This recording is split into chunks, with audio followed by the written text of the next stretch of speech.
Olá a todos e todas, estamos aqui mais uma vez para o Seminário Científico da Leste e hoje nós temos a alegria e a honra de receber o nosso coordenador da linha, o professor Jorge Carvalho Brandão.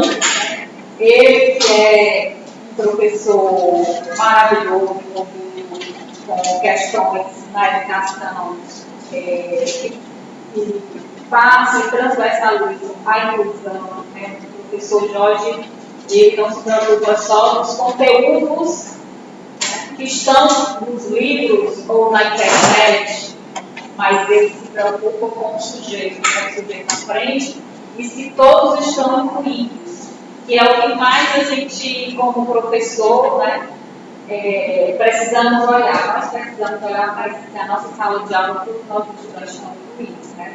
Então, o professor Jorge ele tem essa preocupação.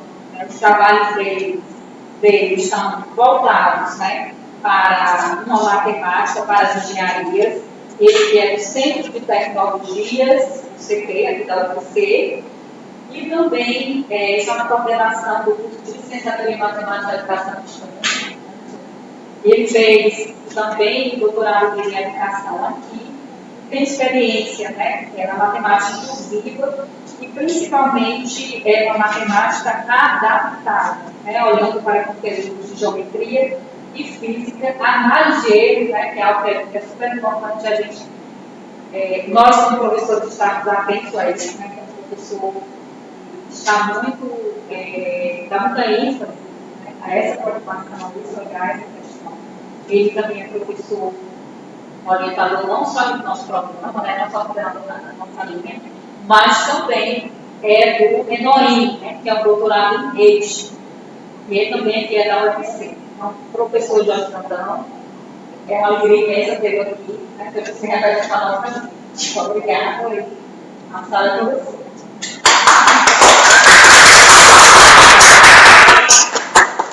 Vamos fazer para a sua vez. Primeiro fazer. Só para ler as coisas que a gente tem. Então, boa tarde para vocês. Enfim, a nossa fala hoje é sobre sabemos nos comunicar. O que é necessário para uma comunicação ativa? Então, quando a Mazé fala que eu trabalho com adaptações, a primeira pergunta natural que surge é: o que é adaptar? Para que adaptar? Por qual motivo adaptar? Então, essa palavra adaptar, a madeira da matemática, me deu o tipo de vilão da matemática. Porque o pessoal é contra adaptação. Isso aí. Eu contei qual é o conceito que vocês têm de adaptação. Porque se você não entender o que é o conceito de adaptação, é que nem, por exemplo, fogo. O que vocês entendem pelo fogo? Eu estou perguntando, eu perguntei agora para o nosso. Pelo quê? Fogo. Fogo? Fogo. F-O-G-O. É o que é fogo? O que é o fogo? Nossa, fogo é. Gente, fogo? Mas a gente. Sabe que você vai vir para fora? Você vai ficar com essa sala para cá? Não. Olha bem o que vocês têm, gente. Comunicando. Estamos nos comunicando, gente. Fogo. O que é fogo? Ah, eu sou talento, também agora bota fogo. Não, isso não. O que é fogo, gente? Fogo é uma força geradora que tirou a gente dentro da caverna e ajudou a construir a sociedade. Não destruir a sociedade, não é construir. A sociedade? Qualquer coisa. O que é construir? Transformar uma coisa que não havia, e aí uma coisa que há através do trabalho humano. Então, toda transformação passar pelo trabalho humano? Não necessariamente. Não necessariamente. O que significa trabalho humano? Estamos sabendo nos comunicar? E quando falamos fogo, você deu a ideia da caverna, né? A gente não pode mirar um pouquinho mais. Fogo é quente ou é frio? Depende. Temos alguém aqui da área de ciências, né? Depende. Na nossa resposta, o fogo ele pode ser frio. Sim. Que é aquele fogo que não queima. Viu, gente? Para quem está nos assistindo, cuidado. Eu fui fazer experiência aqui em casa uma vez, queimei os pelos, porque eu esqueci que tinha que passar um tal de gel antes de fazer isso. Então, o fogo, quando a gente fala, muita gente vai dizer um fogo que queima, algo quente. Podemos brincar com filosofia. Mas quando a gente fala quente, eu posso me lembrar, se eu tiver uma boa base para isso, ou pelo menos ouvir falar, o fogo pode ser experimentado como fogo frio. Já que você falou do fogo frio, já ouviu falar do fogo grego? Grego? Sim. O Império Bizantino usou muito fogo grego diante da invasão dos muçulmanos na época. O fogo grego, até hoje, não se sabe ao certo qual é a sua composição. Mas é aquele tipo de óleo que eles preparam que queima em cima da superfície da água. Então, se você depois tiver curiosidade, acesse um History ou um canal de História da Guerra que vai falar um pouquinho sobre as armas utilizadas pelo Império Bizantino ou as estratégias que o tal de Arquimedes utilizou para defender Siracusa diante da invasão dos romanos. Pois é, estamos falando sobre comunicação e aqui tem algumas frases de efeito para a gente pensar um pouco. Primeiro, essa frase que aqui se encontra, a gente colocou de propósito, não estando ela em linha reta, não estando alinhada, ou na vertical, ou alinhada na horizontal. Alguém pode ler? Tipo ali? Se você sabe se comunicar. Quando a gente fala em comunicação, é necessário que o receptor e aquela pessoa que vai emitir o seu ideia, o seu raciocínio, ambos estejam se entendendo. Acontece que muitas pessoas, quando a gente vai tentar se comunicar, não tem a sua mente igual a nossa, ou pelo menos padronizada, afiada, como a nossa tem, como nós temos. Por exemplo, se eu falar para vocês 1, 2, 4, 8, como vocês acham que seria o próximo número? 16. Então, 5, 10, 15, 20, qual seria o próximo número? 25. Então, nós temos alunos, ou perdão, nós temos pessoas que não têm esta sequência lógica do raciocínio. Por exemplo, pessoas com autismo, alguns tipos de autismo. Por exemplo, pessoas, às vezes, com deficiência visual, que não precisam seguir necessariamente a mesma lógica que é ensinada para as pessoas que enxergam, necessariamente tem que ser ensinadas para elas. Por que não trabalhar com elas com, por exemplo, o uso de parte do próprio corpo? Entendeu? Vocês aqui são todos brasileiros? São? São? Com certeza? Sim. Foram todos educados aqui no Brasil? Todos? Sim? Tá bom. Vamos só um exemplo tradicional. Vamos. Alguém sabe cantar? Eles, quem canta, seus males espanta, né? Quem canta, seus males espanta. Eu estou me orientando isso. Quem é um pobre coitado. Aí eu complemento, né?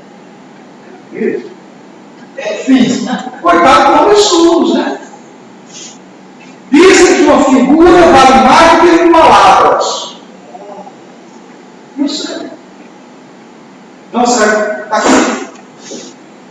Mostra essa imagem e deixa de ser isso aqui. Como me comunicar com uma pessoa cega? Então, por exemplo, eu só estou pedindo de apoio para vocês darem uma olhada, que é a questão de como nos comunicamos ou nos expressamos nas redes sociais. Então, se eu... O celular está quase descarregando. Cantar é com N de Maria ou com N de navio? Sim. Vocês estão me ouvindo bem? Vocês estão me entendendo? N de navio? Mas esse navio está afundando ou está velejando bem? É com N, não é isso? Posso confiar? Por quê? É um padrão Por quê? da língua portuguesa, mas se a gente colocar com a palavra M, também dá certo. Assim, certo no sentido de você se comunicar, você se comunicar com outra pessoa. Ah! No sentido de comunicação, sim. Agora o sentido ortográfico, tem as regras gramaticais, né? Aí, e por termos um padrão da nossa língua, é um erro. Escrever com... Então, esse escrever aqui a mesma frase, né, nota pega o princípio que foi tirado do Estadão, tá bom? Depois vocês podem precisar. Estadão, você coloca uma palavra entre aspas. Se o homem soubesse o valor que entre aspas, tá bom? Então, dá para vocês verem aí? Essa primeira diz, se o homem soubesse o valor que tem a mulher, andaria de quadro. Você processado por isso? Espero que não. Mas está no Estadão, viu, gente? Estadão. E aqui nós temos. A mesma história. Agora que vem a questão de formal e não formal, do artigo científico ou pseudocientífico. Eu, sendo homem, querendo puxar sardinha para a minha frase, onde é que eu colocaria uma vírgula para eu me valorizar? Vírgula. Depois do Eu, sendo uma mulher, para eu valorizar a frase para o lado feminino, onde é que eu poderia colocar uma vírgula? Para exaltar a mulher, você colocaria depois da palavra mulher, a vírgula. E para exaltar o homem, você colocaria depois da palavra tem. Todos concordam? Se o homem soubesse o valor que tem a mulher, isso aqui menospreza aspas, né? O homem não valoriza a mulher. Já, se o homem soubesse o valor que tem, a mulher andaria de. Então percebam que a simples colocação de uma vírgula já muda o contexto de uma frase. Assim como a simples forma de eu me expressar, ou como eu, de repente, gesticulo demais, pode não ser significativo. Então, como a gente nesse jogo, que jogo é esse? Não chega a ideia, diz: pule uma casa. O que é que vocês entendem disso? O jogo seguinte. Mas se for uma casa, dois lugares. Uma casa, pode ser Entendeu a brincadeira? Aqui vai falar um jogo. Não tem, você pode trabalhar com a pessoa mesmo.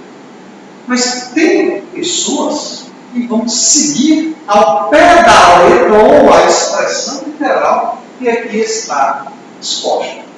Então, por exemplo, entendi.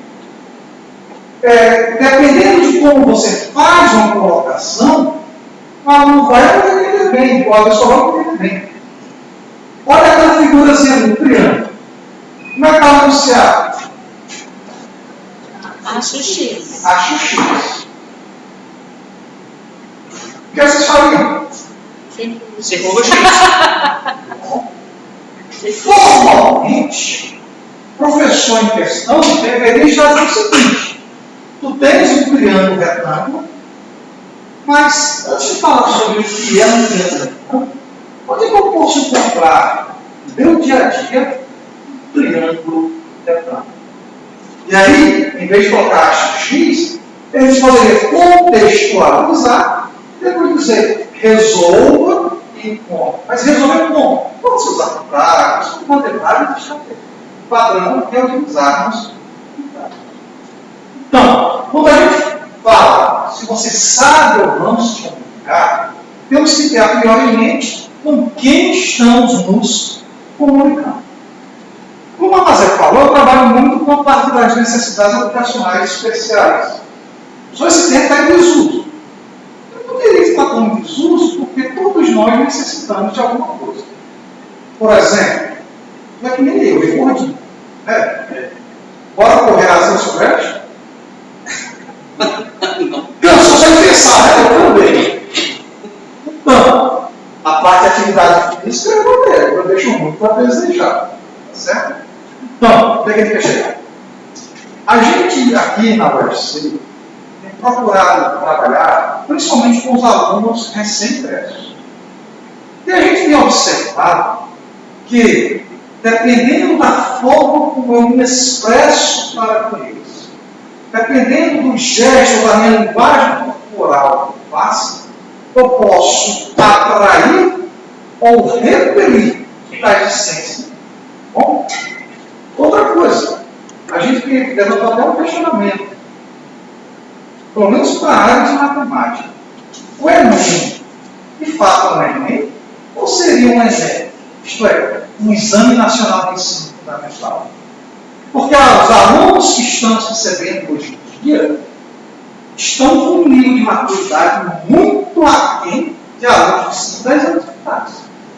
Alunos que você faz argumentos, faz questionamentos, e eles não conseguem se dar bem com tais questionamentos, com tais argumentos. Entendendo? Entendendo?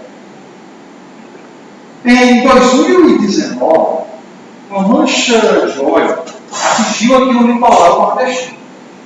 Bom, duas perguntas na época foram realizadas. Primeiro, Fernando de Noronha seria atingido? Segunda, oficialmente, qual é a origem da mancha de óleo? Bom, então, para os alunos de engenharia, a maneira de abordar isso na pergunta é uma ideia. Se eu tivesse com alunos de ciências ambientais, eu ia começar da seguinte maneira. Se você está respirando, então tem um modelo, uma função matemática atrelada ao seu respirar.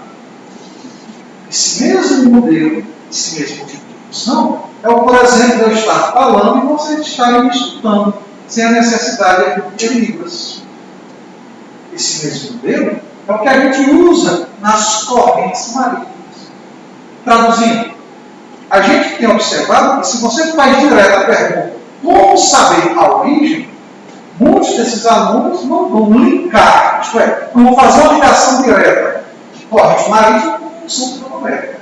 Mas se você faz esse contexto, faz esse preâmbulo, alguns já começam então a raciocinar a questão do período, a questão daquela coisa que se repete. Vocês estão me entendendo? Eu estou conseguindo me comunicar com vocês.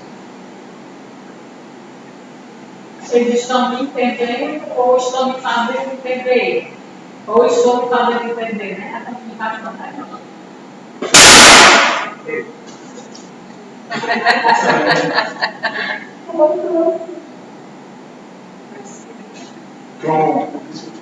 Professor, com licença, isso me lembra muito que eu estudei um pouquinho, eu fiz curso de letras, né, durante 2 semestres, e eu lembrei muito do que o senhor falou agora sobre um teórico da área que fala muito sobre a questão de língua e fala, né, que é o Fernando Saussure. E ele fala muito sobre a questão da linguagem, que ela é uma prática social, né?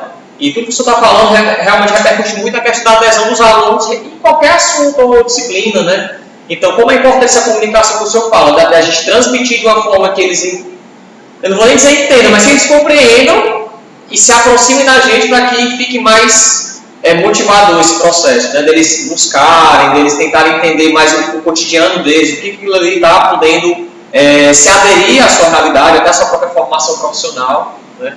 Então, entender que essa linguagem que a gente utiliza, ela também é uma prática, né? E essa prática, ela é constante, né? Para a gente se aperfeiçoar, para a gente melhorar a nossa comunicação, como o senhor está falando aqui, né? Então, eu tive esse feedback quando o senhor falou dessas questões. Nossa, nem eu sou que tinha que falar tudo isso. Show de bola. Bom, outra coisa importante na comunicação é o seguinte. Em geral, nós temos duas. Na verdade, não. Duas e uma só. Então, há alguns anos atrás, quase 30 anos atrás, começou de 25 anos atrás. E tínhamos aqui, vocês se lembram, mas é o professor Brennan, da área de avaliação. Aí, para mim, eu falo com ele, né? Eu tenho que e ele, eu pergunto para ele se ele tem dado algumas noções de como trabalhar a avaliação e comunicação com os alunos 20 anos atrás. Aí ele disse, olha, está morando aqui no Brasil, que foi meu orientador doutorado lá na Europa. Era o professor Pinto, na época ele tinha 86 anos, era 84, e ele fazia um estudo em vários países, ele desenvolveu a chamada escala Pinto, em homenagem de aprendizagem.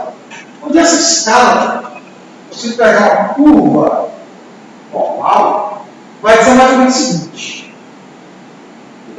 cerca de 15% da turma vai aprender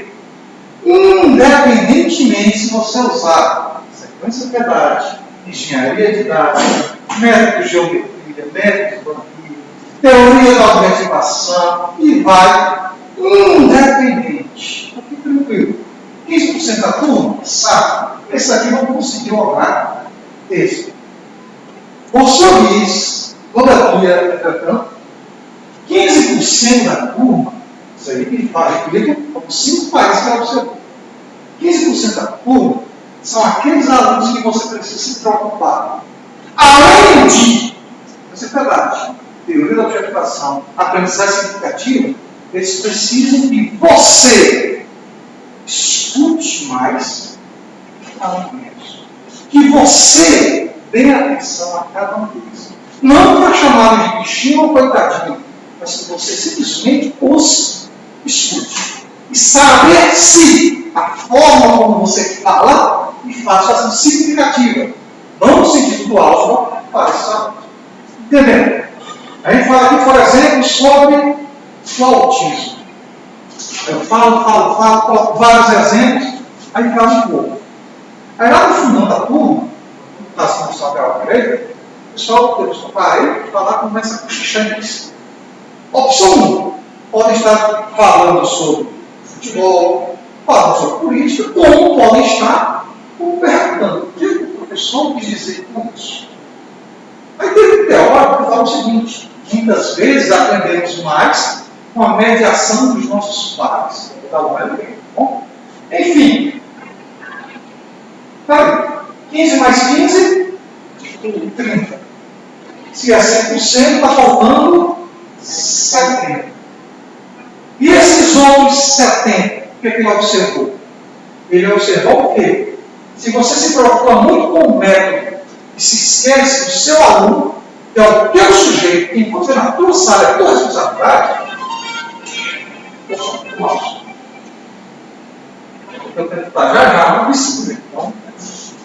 Então, esse 70% aqui, eles vão se estender, ou seja, eles procuram ficar assimétrica à direita para assimétrica à esquerda, dependendo de você.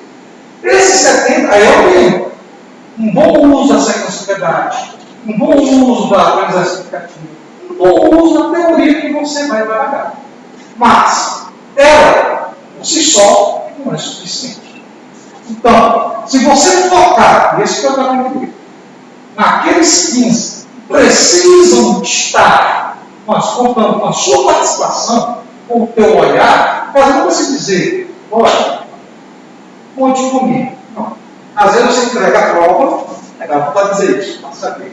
Você entrega a prova, é você manda que a pessoa fica. Quando você chega, você não fala nada. Vai dar você vai ficar. Isso é significativo. Isso é produtivo para aqueles que têm ou não estão. Né? Isso é passado. Né? Isso. Então, está tentando entender até aqui? Eu estou conseguindo me comunicar com vocês? Vocês estão entendendo o que eu estou falando? Ou não estão entendendo nada e nem pergunta para fazer? Nossa. Vai saber, mas é porque eu estou entendendo, eu vou falar, mas aí. Vocês estão entendendo? Sim. Então vamos fazer um pequeno teste. Primeira pergunta. Eu preciso me preocupar com a metodologia que eu vou utilizar? Sim ou não? Já estava usando quem? Dentro do principal teórico.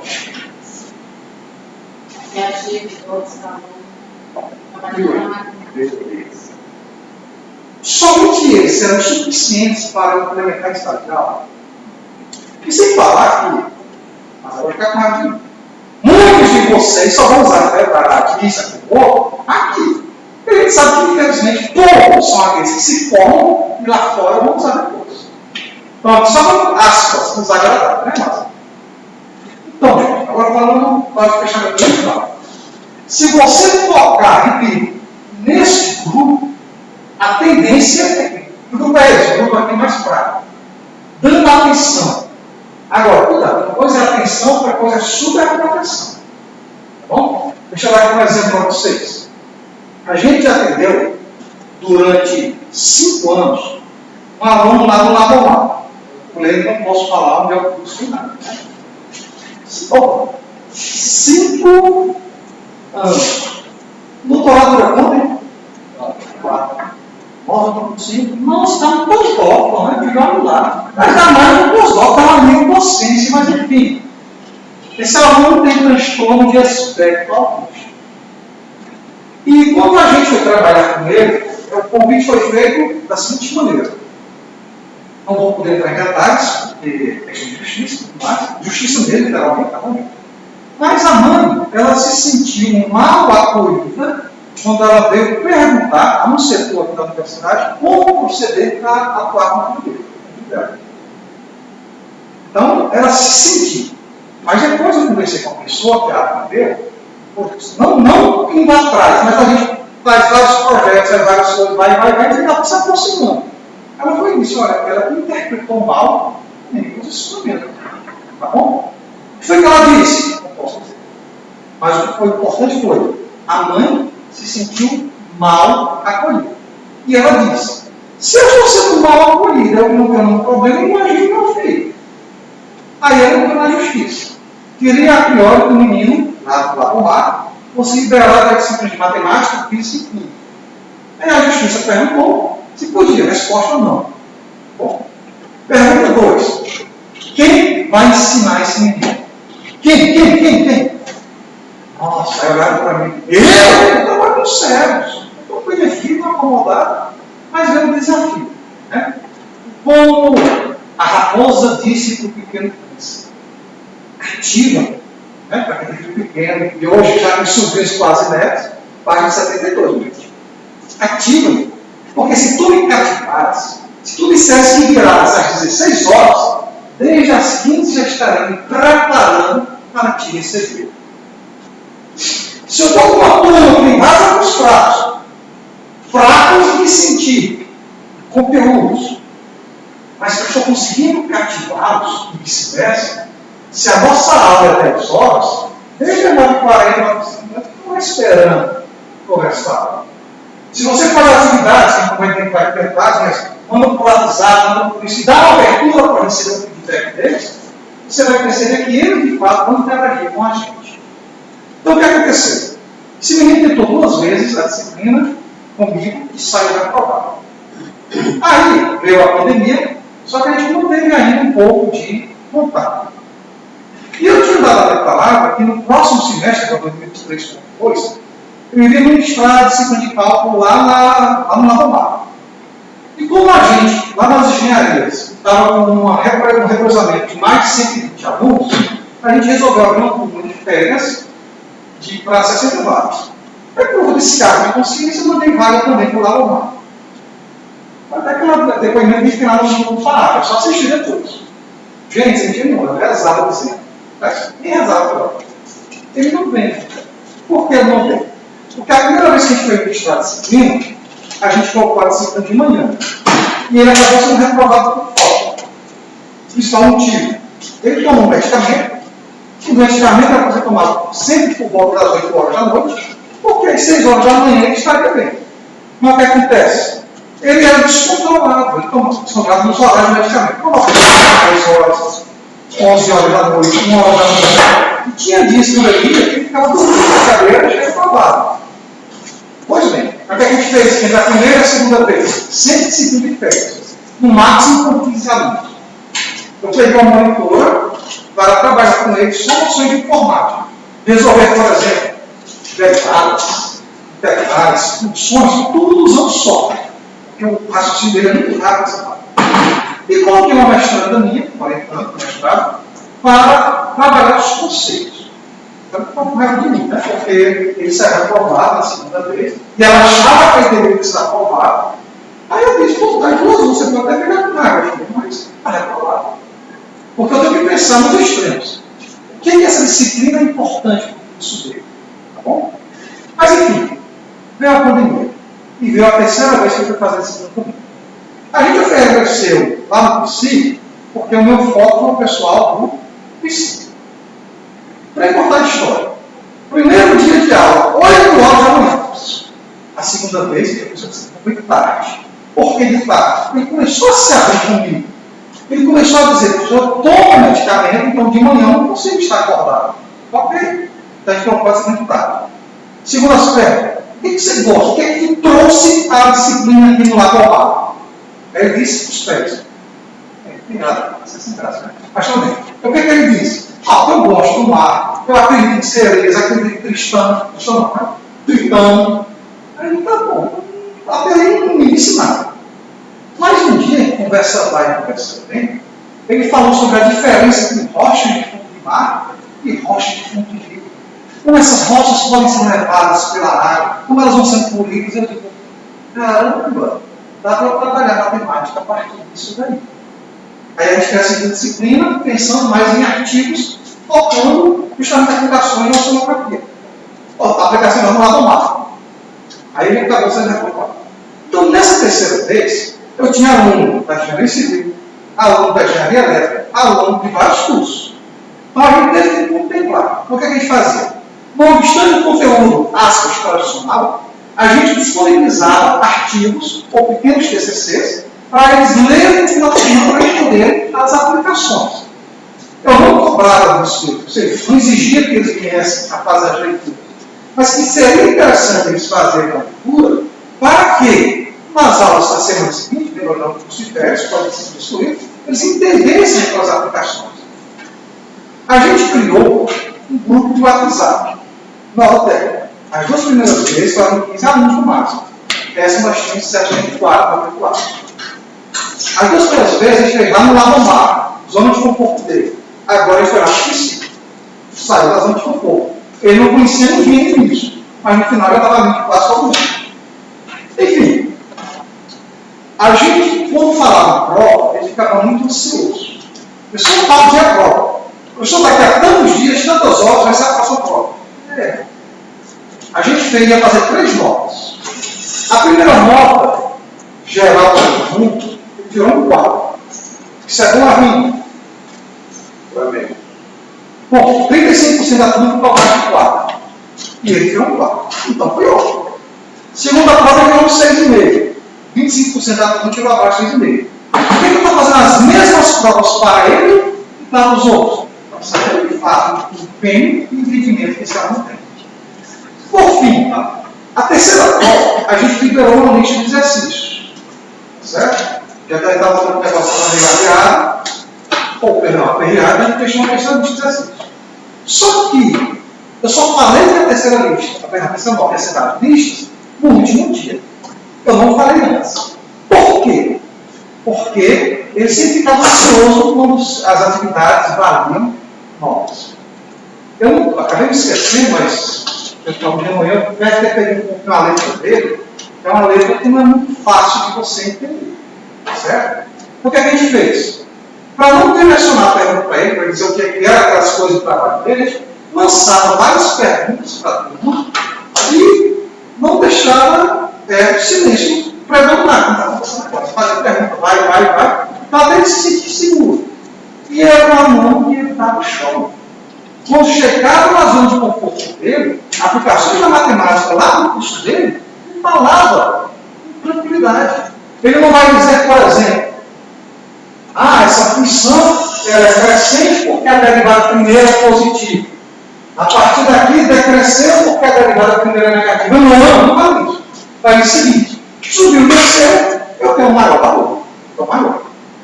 E se tratando de ondas, recuperar o nosso problema inicial para a questão das ondas do mar, ele, com base na leitura de um pequeno gráfico, claro, situações reais, ele podia dizer: tal hora vai ser a alta maré máxima, tal hora vai ser a menor maré, tal dia, tudo conseguia ler e interpretar. Claro, sem o rigor da fala matemática. Então, já que eu falei isso que tinha tirado do grupo de WhatsApp, sabe que foi a única pessoa que viu todas as imagens, mais de você. Porque a gente, eu aqui escrevi, mas não falei. Para vocês nada, eu escrevi. Então, em sala de aula, antes de escrever no quadro, a gente dá uma apresentação geral da disciplina, escreve algo no quadro, faz questionamento para os alunos para saber se eles estão me entendendo, para saber se a nossa comunicação é uma comunicação ativa, e depois eu trago em áudio de até 1 minuto. Quando o conteúdo exige um algo a mais, a gente faz a própria gravação do WhatsApp. Enfim, vocês sabem que o grupo do WhatsApp também saber quem é que acessa tudo. Ele foi o único que acessou todos os áudios, todas as imagens. E às vezes quando eu mandava os artigos, achava que o artigo podia ser um pouco dificultoso para a interpretação dele, eu mandava mensagem para a mãe dele, né, mostrar graças a Deus, nessa terceira vez ela já me viu como anti-vilão. Isso quer dizer que a priori era vilão, porque eu representava em tudo, né? Mas enfim, ela começou a dar uma pequena abertura, ou seja, participação da família. E eu pedia para ela, olha, verifique como é que ele está. Ele me mandou uma mensagem agora, eu quero saber qual é a vida dele. Aí ela dizia, professor, é o seguinte, ele não está com o celular perto dele, mas está cheio de papel em cima da mesa. Ótimo. Às vezes ele me ligava domingo, 4 horas da tarde, e eu dei essa abertura muito próximo. Tradução, ele acabou sendo aprovado de seguinte. Aí eu estou orientando aqui da PACED, secretário da PACED, onde a gente conseguiu uma cotação para ver o histórico dele. Gente, é sempre a disciplina da área de cálculo, que ele está trazendo aos poucos, mas tem disciplina que ele passou por 7,5, tem disciplina que ele passou por 9,5. A pergunta é, e aí, fica aqui a indagação para vocês para falar comigo. Professor de física, professor de estatística, o que é que o impede de direcionar disciplina de física e estatística que a gente está lá na tomar para a própria realidade dos alunos lá tomar? Por que eu tenho que ensinar física do jeito que eu aprendi? Por que eu tenho que ensinar química do jeito que eu aprendi? Por que eu tenho que pegar simplesmente, já que esse é o livro texto, seguir o livro texto ao pé da letra? O que é que me impede de adaptar? O que é que me impede de ter uma comunicação aqui no aluno? Vamos fazer, certo? Perguntas? Obrigado, né, professor Jorge, excelente, né? Porque com filhos se comunica, né? Já dizia já cria, né? Se tramita, né? Como é importante a comunicação, né? E sempre essa pergunta que o professor Jorge fala é interessante, porque assim, eu estou me fazendo entender, porque às vezes a gente está falando aqui, e o nosso aluno está ali sem saber o que ele está dizendo, né? Então, o que está falando aqui um outro idioma, ele fica ali e a gente tem que estar buscando, né, essa relação, desse entendimento, dessa comunicação, porque só tem comunicação se a gente consegue se entender, né? Sempre se fazer entender, a comunicação não é só do emissor, né? Tem que ter um receptor, né? Então, tem a mensagem, o emissor e o receptor, né? Eu acho que é isso até que você falou do linguístico, né? Sim, sou sim. Então, é isso daí. E foi muito bom mesmo essa reflexão e vamos fazer algumas perguntas para o professor nos abandonar para ele. Vamos lá.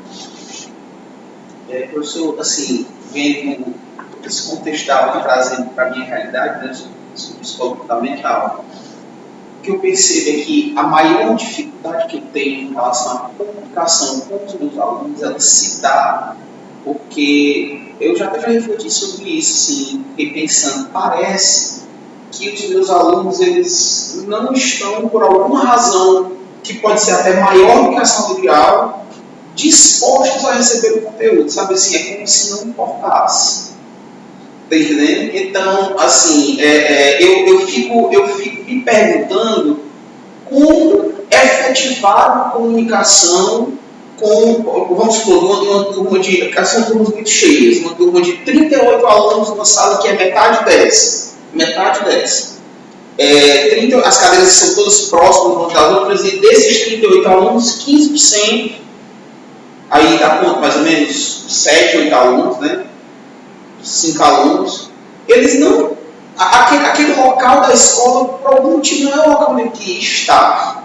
E aquilo ali se repercute na sala de uma forma que dificulta a minha comunicação. E uma coisa que eu percebo é que tudo que eu faça, seja metodologias ativas, seja um jogo, seja uma conversa que eu eventualmente crie porque eu sei que o professor ele tem que ter um pouco de ator, né? Assim, ele tem que criar uma coisa naquele momento ali para interpretar um personagem que permita a comunicação com aquele grupo que ele está precisando atender. Mas é enorme. Sabe, assim, às vezes tudo que você faz parece que não é o bastante.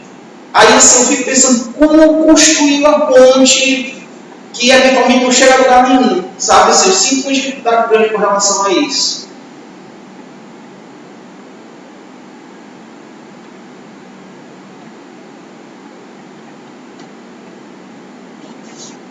Vamos parar por aqui. Transtorno opositor desafiador.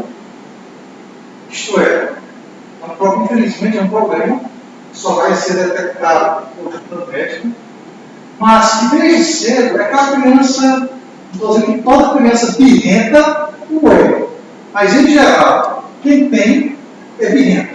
É aquele tipo que o time dele está ganhando, ele reclama. O time dele perdeu, todo mundo reclama, ele elogia. Então, ele se satisfaz, mas não com maldade, é com transtorno. Então, de repente, pode-se.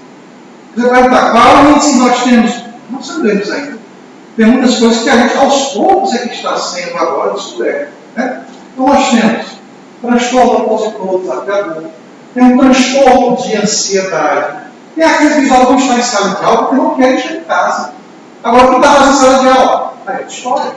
De repente, o pensamento está no corpo presente, mas o pensamento é em outras coisas. Está, de repente, no filme que podia estar assistindo, na bola que podia estar jogando, na namorada, no namorado. Né? Nós temos o transtorno de déficit de atenção, e o transtorno de déficit de atenção e hiperatividade. TEA é o quê? Transtorno de espectro autista. Ah, sim, sim. Tá bom? Bom, aí tem um livrozinho, que é lá do Comitê Americano, eu, se me falo de memória, hoje está com mais de 100 transtornos. Inclusive, fui olhar antes, só fiquei transformado. Eu acho que eu vou cuidar disso. Tem 101, né? Mais de 100, As coisas. Infelizmente, ou felizmente, é algo que a gente está trazendo agora à tona. Alguns motivos, né? Primeira pergunta que o pessoal faz: sempre existiu e só agora estamos descobrindo? Ou é algo que está acontecendo conosco, seres humanos? Tem uma corrente da área médica que acha que pode ser os estímulos demasiados desde a infância. Ou seja, a luz azul, que não os celulares, a criança fica brincando. Você pega a criança 3, 4 meses, não mexe dele, você tanto se dá o celular, você começa a mexer, faz um movimento. Se você reparar, acho que na nossa época, quando a gente nasceu, seus pais já foram vivos, pergunte lá, quanto tempo para abrir os olhos? Eles vão dizer que 15, 30 dias você abre os olhos. Minhas filhas já passaram 2, 3 dias para abrir. Mas os meus sobrinhos, eu não sei só quando você falando. Então, o que está acontecendo com essa coisa acelerada? Está atrelado ao aquecimento global? Estão precisando. Agora, o que era esperado, que para muita gente, aspas, foi surpresa, foi a grande quantidade de pessoas com deficiência matriculadas agora nas escolas. Por que era esperado? Dois motivos. Muitos dados antigamente eles eram omitidos. Por que omitidos? Porque aqueles pais que, por exemplo, não ganharam os filhos. É triste dizer isso. Mas assim como você tem um pai que estrupa a própria filha, quando ele tem a obrigação de respeitá-la, a obrigação de protegê-la, não tem isso. E outra coisa, agora é verdade na área da saúde. A gente sabe que mais de 90% dos casais que têm filhos com problemas se separam. E mais de 90% dos casos ficam com os mães. Poucos casos ficam com os pais, certo, pastor? Então, você vai voltando para cá, por que é esperado? Aquela questão lá das avaliações que as escolas fazem, né? Não posso entrar nesse detalhe, não precisa dessa área. Mas também, lembram da Zika? Lembram dos filhos da Zika, por assim dizer? Olha isso, essas crianças. Estão chegando na nossa escola. Desde o ano passado, eram esperadas. Desde 2021. Então, esse aumento significativo foi essa surpresa. E foi surpresa para quem se esqueceu do que para quem se esqueceu que, por exemplo, agora na época da Covid, a gente tem alunos acho que eu falei no início, será que para matemática, o Exame Nacional do Ensino Médio é um exame do ensino médio? Porque o pessoal está sem maturidade. Você pergunta sobre o fogo, você vê que vai para aquela área de ciências, negou o fogo frio, que dá para fazer experimentos. Mas você vai fazer pergunta que é o fogo, se é químico, você vai fazer algumas colocações de pessoal sem necessidades especiais da doença. Não sei se respondi a sua pergunta. Mas a ideia prática é, se a sua escola tiver efetivamente funcionando uma sala de AE, procure dialogar com o profissional. Ele deve te dar algumas dicas, algumas orientações. Porque, repito, às vezes não é preciso o cara estar sem as pupilas dos olhos para você saber que ele é sério. Ele pode ter tudo normal, mas o problema dele será nas cordas internas. Eu já, inclusive, até considerei essa possibilidade assim, de eu estar dentro da sala lidando com alunos que são neurodivergentes, mas aí cai nesse problema de a dificuldade de diagnóstico. Por exemplo, eu tenho alunos que eu vou contar uma história, né? Eu tenho um aluno que está dentro desse perfil, assim, não desse aí dos transtornos, mas desse que eu falei. Você não consegue traçar uma comunicação com ele, né? Ele não para, ele não senta, ele não presta atenção, ele não está, eu não sei se a palavra correta é essa, ele não está como se fosse domesticado para isso aqui, assim, de conseguir se sentar, prestar atenção, conhecer a forma como uma sala de aula funciona, né? Assim como nós, por exemplo, estamos. Aí eu fui conversar com ele, mas aí eu descobri, pela história do menino, eu tentei me aproximar dele para ver o que estava acontecendo. Né? Aí, assim, tem situações, a mãe do menino faleceu, o menino foi morto pelo tráfico, o menino estava... Então, assim, dentro dessa ligação que a gente conseguiu estabelecer, o menino ele continua danado, ele continua não prestando atenção, ele continua fazendo tarefa, mas pelo menos ele conversa comigo. Aí a minha ansiedade nessa história é pensar assim, nossa, mas será possível que eu preciso estabelecer essa ligação com todos os meus alunos que têm algum tipo de não querer prestar atenção na minha aula para que o negócio funcione? E assim, como é que a escola vai proceder nesse caso? Porque assim, eu não sei se é porque eu estou dentro e aí às vezes talvez uma pessoa que esteja de fora consiga ver melhor a solução. Mas às vezes parece só o problema. Eu não sei se é diante da falta de material que a escola dispõe para isso, ou se da falta de capacitação que assim, agora foi que começou a surgir esse cenário de sala de AE, mas isso é uma coisa que até pouquíssimo tempo, acho que até antes da pandemia não tinha, né? Assim, esse acompanhamento mais, talvez surgiu agora, quem sabe os efeitos disso vão aparecer daqui a 5, 8 anos, né? Pode ser até um campo de pesquisa a se explorar pela universidade, porque começou agora mesmo esse movimento, mas assim, às vezes causa uma angústia, entendeu? De você não conseguir estabelecer uma comunicação, saber aonde você está trabalhando, muda o método, torna a aula mais dinâmica, apela para o quadro negro, passa o TD, e nada parece funcionar. Sabe? Nada parece funcionar, exceto para esses 15% que progridem sozinhos, realmente de fato existe, tá entendendo? Desses 70% aí, algum grupo que você consiga atingir naquele momento, quando você usa realmente de fato, quando você usa uma metodologia que chame a atenção e aí consegue realmente pegar de 70% aí uma parte que entende o que você está falando. Mas, assim, existe a minha angústia que parece que é inalcançável, sabe? A percepção que passa. E aí essa percepção de inalcançável para um professor de universidade é angustiante. Tá entendendo? Aí eu estou dizendo, aí talvez fosse o caso de uma visão externa, por exemplo, assim, uma pesquisa que pudesse ser feita nisso, que avaliasse. Porque eu dentro do turbilhão, às vezes tem outra perspectiva. Uma pessoa olha de fora, olha com um olhar mais apurado. Mas assim, é angustiante, sabe? Bom, não se angustie, eu quero dizer. O pessoal vai ter claro que sim, está lá se doendo. Vamos fechar um pouco, é só a questão da forma de se expressa. Né? Então, o que eu quero dizer é o seguinte: não se angustie. Porque às vezes dá vontade realmente de você encher a cara para relaxar. Encher a cara de água, gente. É isso. E para trás. De sorrir, encher a cara de sorrir. Mas não se angustie. É sério. É não se angustiar. Tá bom? É como se fosse, por exemplo, eu descobri há pouco tempo que a minha filha mais nova tem TDAH. Tá certo? E foi consequência.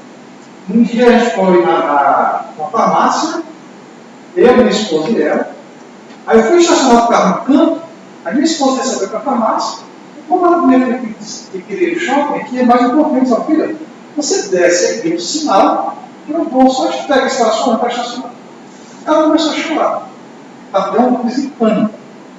Aí na crise de pânico, vários responsáveis, a gente descobriu que ela tem TDAH, né? Então estamos há 3 anos fazendo o tratamento. Minha esposa chora, se angustia, isso aqui no. Mas é o quê?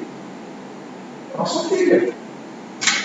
Então, enquanto estivermos vivos, cada dia a gente pratica. Para essa mesma batalha, por exemplo, eu estou aqui na mesa, gente, com várias coisas. Ela vai mexer com esse dado.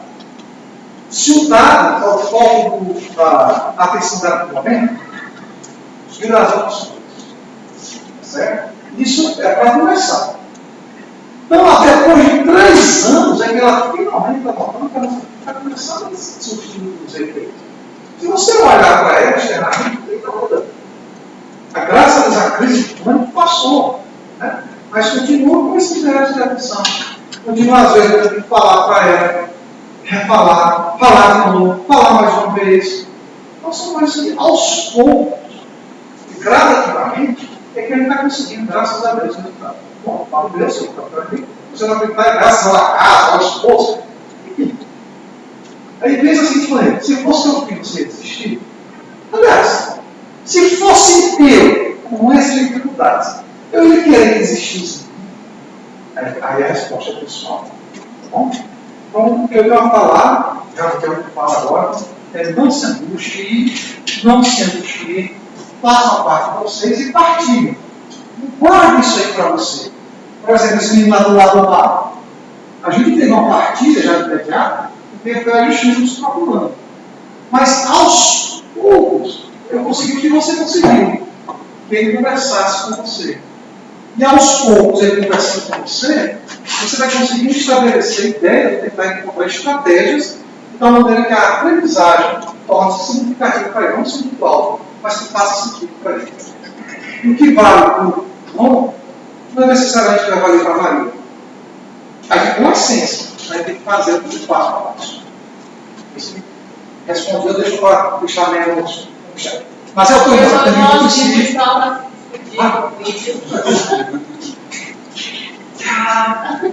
Queremos agradecer imensamente a presença do nosso coordenador da linha leste, o professor Jorge Camargo Brandão, que esteve aqui conosco falando de você sabe se comunicar, e trazendo para nós muitas reflexões, muitas inquietações para nós pensarmos na nossa sala de aula e também na nossa pesquisa, que será a nossa discussão agora aqui após a nossa saída aqui do professor Jorge. Muito obrigada.